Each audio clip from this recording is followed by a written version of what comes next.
This is 7 National News, and in our top story, the UAE Vice President, Prime Minister and ruler of Dubai, His Highness Sheikh Mohammed bin Rashid Al Maktoum, has launched a global Islamic economy portal called Salaam during the opening ceremony of the second Global Islamic Economy Summit. His Highness Sheikh Mohammed officially unveiled the new online gateway, which is expected to act as a central resource for Islamic economy professionals to learn about, connect and engage all 7 pillars to ensure secured integrity for halal products. The ruler of Dubai also presented the Islamic Economy Award among corporations that have contributed towards developing the global Islamic economy. Running under the theme Driving Innovation, Unlocking Potential, over 2,000 policymakers and business leaders and finance professionals have gathered during the 2-day summit. According to the organizers, the summit will act as a platform for the sharing of expertise and strategies to capitalize on the opportunities provided by the market, which was valued at $2 trillion in the year 2013 and is predicted to reach $3.7 trillion by the year 2019. That's according to the Thomson Reuters report. Commenting on the launch of the new portal, the CEO of Dubai Islamic Economy Development Center stated that the initiative should further cement Dubai's position as the capital of the global Islamic economy. This summit now is coming to the 3rd year. We have got very major achievements. UAE has become now a major player, and when it comes to Islamic financing and Islamic economy. Today, as we heard from the speakers, we are number 2, but this position doesn't really satisfy us. The gateway, of course, is the first of its kind in terms of being the only, I would say, all-inclusive online portal that encompasses information on the entire sectors of the Islamic economy. So whether you are investor, whether you are a company, whether you are just a person who wants to know more about the Islamic economy, this is your reference point, and this is what we intend for the initiative to be a reference point for everyone that is interested in the Islamic economy sectors. Through the launch of the series of these initiatives and projects, we try to position Dubai as the capital and the reference point for the Islamic economy sectors. So it's a path that will involve the launch of several initiatives and series of initiatives alongside stakeholders, both from the government sector and the private sector, that will work together, hopefully, as they have in the past 2 years, in launching these initiatives and accelerating Dubai's position as a reference point in the Islamic economy. Among the speakers during the summit included the Nobel Peace Prize winner, social entrepreneur and founder of Grameen Bank in Bangladesh, Professor Muhammad Yunus. During his keynote address, Dr. Yunus added that corporations should follow the Islamic economy's universal notion of ethics and morality by not only measuring success based on their profit levels, but also offer equal importance to the impact of their operations on people and the planet. Business is not for accumulating money, stacking money for ourselves. It must have a purpose. So it has to be relevant to the world itself. So I'm saying instead of 1 P standing for profit, there should be 3 Ps for every business. They should pursue these 3 Ps with equal importance.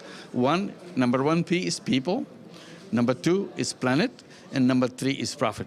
They're all in equal standing, so that we cannot sacrifice one for the other. We shouldn't go for the profit and sacrifice planet. We don't go for the profit, sacrifice people.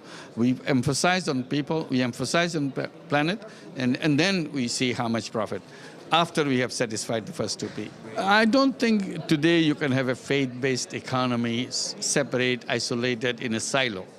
It has to work in the context of the global economy. It has to have a meaning. It has to convince others that this is a better system than the other system. And His Highness Sheikh Mohammed bin Rashid Al Maktoum, the UAE Vice President, Prime Minister and ruler of Dubai, has been given the Aviation Man of the Year title by the civil aviation sector during the UAE Civil Aviation Day. Commenting on the recognition, His Excellency Sultan bin Saeed Al Mansouri, the Minister of Economy and Chairman of the General Civil Aviation Authority, in a statement said that awarding Sheikh Mohammed bin Rashid Al Maktoum the Aviation Man of the Year title is an honor to the UAE Civil Aviation Day, as it is a recognition of a man who spared no effort to improve the UAE civil aviation sector. October 5th has been designated the UAE Civil Aviation Day by the Cabinet to promote national awareness of the UAE civil aviation sector's achievements. In addition, His Highness Sheikh Ahmed bin Saeed Al Maktoum, the President of Dubai Civil Aviation Authority and Chairman and CEO of the Emirates Airline and Group, said that the aviation industry in the UAE has made qualitative leaps on all levels, noting that the development of the air transport sector in the country has facilitated transportation and enhanced international trade. The General Secretariat of the Executive Council of Dubai held a press conference earlier today to announce the launch of the Dubai Inclusive Development Forum, which will take place at Madinat Jumeirah on the 11th and 12th of October 2015. The press conference was attended by select representatives of the Higher Committee for the Protection of the Rights of Persons with Disabilities, as well as local media. According to the speakers, the Dubai Inclusive Development Forum will be the first of its kind event in the Emirate. It will serve as a platform for collective cooperation on 5 strategic pillars upon which the strategy for the protection of the rights of persons with disabilities is based, including social protection, availing public services and utilities, employment, education, health, habilitation and rehabilitation. The forum will also include 6 specialized workshops to discuss how to identify and address the obstacles and challenges in achieving inclusive development. These workshops are steered by a select group of international experts and experienced speakers in support of persons with disabilities. Additionally, the forum will discuss integrating persons with disabilities as well as translating the UN CRPD into local laws and policies.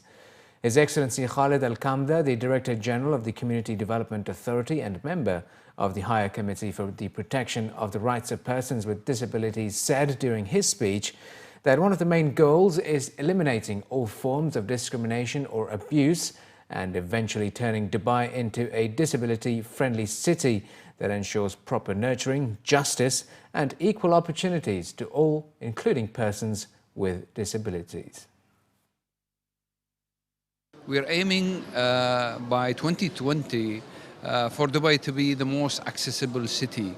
That means for everyone who not only live in Dubai but visit Dubai. So all of the efforts that has been going on and planned for the future is really to create an environment that empower people with disability, do not discriminate against people with disability, and it doesn't really have restriction in terms of growth. People can grow regardless of their disability, but we look at their abilities rather than disabilities. My message will be for the people with disabilities. The dream comes true.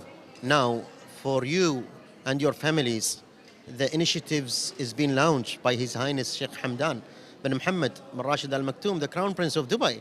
So there is no excuse for us, all of us, but the work to go out and ask for our rights in the community, which is very clear mentioned in the rules of His Highness Sheikh Mohammed bin Rashid in 2014. We need to go out, we need to work, we need to study, we need to know more about our rights, either we, people with disabilities, or our families.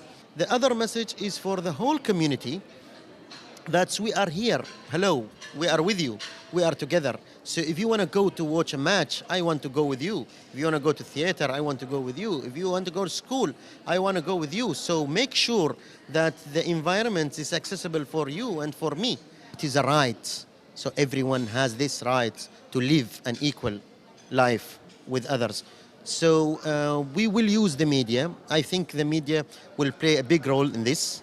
We will reach to different level of the communities to change the minds, because this is one of the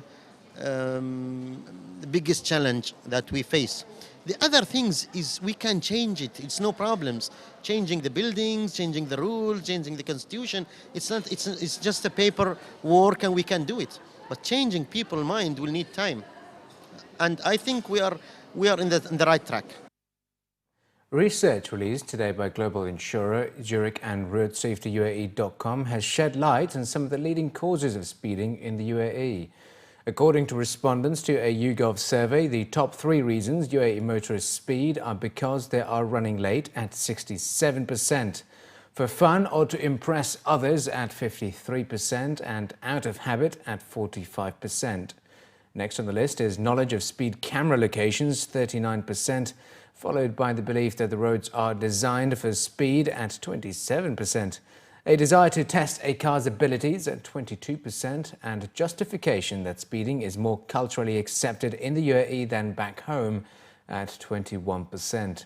The final 2 explanations are both related to the enforcement of speed limits, with 15% of drivers thinking they are unlikely to be caught, and 5% saying they are undeterred by what they consider to be low speeding fines.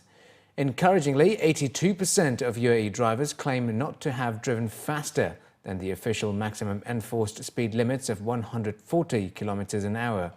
However, this still means nearly 1 in 5 have exceeded this limit, with 5% claiming to have driven at speeds between 180 and 260 kilometers an hour. Exceeding the limit is especially prevalent among young drivers, with 29% of 18 to 24-year-olds surveyed admitting to speeding on a quarter or more of their trips. Commenting on the findings, Thomas Edelman, the founder of roadsafetyuae.com, said that despite widespread awareness of the UAE's driving rules, far too many motorists seem to be consciously ignoring the dangers of speeding.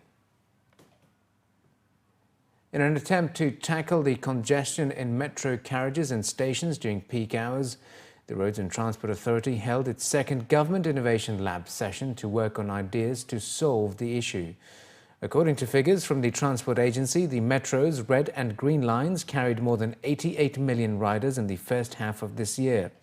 The RTA's Innovation Lab, which is located in the Dubai Tram Depot at As-Safur, is the first government innovation lab in Dubai. Muhammad Al-Mudarrab, the director of RTA's rail operations, praised the positive role played by the workshop in encouraging the parties concerned to come up with smart, pioneering, effective and sustainable solutions and ideas to alleviate the congestion, a key obstacle facing metro riders during morning and evening peak hours. The ideas coming out of the Innovation Lab will be fully examined, improved and considered for implementation in order to help address the congestion at metro carriages and stations.